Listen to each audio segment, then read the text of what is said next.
Hello friends, welcome to খেল দুনিয়া। Jamie Maclaren আগামী মুম্বাই এফসি ম্যাচে খেলবেন কি খেলবেন না, এটা নিয়ে একটা বড় প্রশ্নচিহ্ন উঠে গেছে। কারণ গতকালই তোমাদের জানিয়েছিলাম যে জেমি ম্যাকলারেন অনুশীলনে নামলেও সবার সাথে বল পায় যে অনুশীলন, সেই অনুশীলনটা কিন্তু তিনি করেননি। তো আজকে যেটা জানা যাচ্ছে, তিনি সবার সাথে বল পায় অনুশীলনে নেমেছেন এবং তিনি পুরোদমে প্র্যাকটিস চালু করে দিয়েছেন। এবং আগামী মুম্বাই সিটি এফসি ম্যাচে তার খেলার সম্ভাবনা উজ্জ্বল, কারণ মোহনবাগান ম্যানেজমেন্টও কিন্তু চাইছে আর দেরি না করতে তাকে কিন্তু যেভাবেই হোক মাঠে নামিয়ে দেওয়ার জন্য। এবং মোহনবাগান সমর্থকরা তারাও কিন্তু উদ্গ্রীব হয়ে রয়েছে। এক প্রকার মোহনবাগান সমর্থকরা যতটা আশা করে রয়েছে বা উদ্গ্রীব হয়ে রয়েছে, সেটাতেও কিন্তু ম্যানেজমেন্টের উপর একটা চাপ বাড়ছে। কারণ একটা প্লেয়ারকে এত টাকা দিয়ে নিয়ে আসা হয়েছে, তারপর সেই প্লেয়ারটা এখনও অবধি খেলেনি, একটা ম্যাচও, এমনকি প্র্যাকটিসও করেনি। তো এইভাবে কতদিন বসে থাকবে? এবং তারপরেই কিন্তু মুম্বাইয়ের ম্যাচের পরই এএফসি চ্যাম্পিয়ন্স লিগের যে ম্যাচ রয়েছে রাজস্থানের বিরুদ্ধে, সেখানেও কিন্তু কঠিন প্রতিদ্বন্দ্বিতার মুখে পড়বে মোহনবাগান। তো এখন থেকে যদি এই প্লেয়ারটিকে না পাওয়া যায়, তাহলে আর কবে পাওয়া যাবে?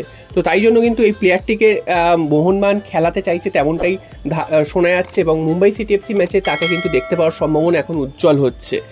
তবে এখানে একটা প্রশ্ন আসছে যে যদি প্লেয়ারটি আদৌ ফিট না থাকে, তড়িঘড়ি দর্শকদের চাপে পড়ে বা ম্যানেজমেন্ট চাপ দিয়ে যদি প্লেয়ারটিকে খেলতে নামে, সেক্ষেত্রে যদি আরও বড় চোট পায়, সেক্ষেত্রে পরে গিয়ে যদি সমস্যা হয় এবং পরে যদি সার্ভিস না পায়, তাহলেও তো মোহনবাগানের অসুবিধা হবে। তো এখানে একটা কথাই বলার, যে এই সব সমস্যা হতোই না যদি না মোহনবাগান প্রি সিজনটা করতো। এটা যদি আরও এক মাস আগে থেকে মোহনবাগান প্র্যাকটিস শুরু করতো, প্রত্যেকটা প্লেয়ার নিয়ম মেনে এসে যদি তারা প্র্যাকটিস করতো, তাহলে কিন্তু এত চোট আঘাত বা এত অসুবিধার মধ্যে মোহনবাগানকে পড়তেই হতো না।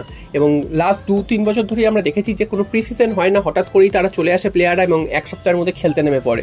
কেউ কেউ হয়তো মানিয়ে নিতে পারে, তবে সবাই মানিয়ে নিতে পারে না। তারপরে কিন্তু চোট আঘাতের সমস্যা বাড়ে এবং মৌসুমের মাঝপথে গিয়ে এই চোট আঘাত অনেকটাই কিন্তু গুরুত্বপূর্ণ হয়ে ওঠে।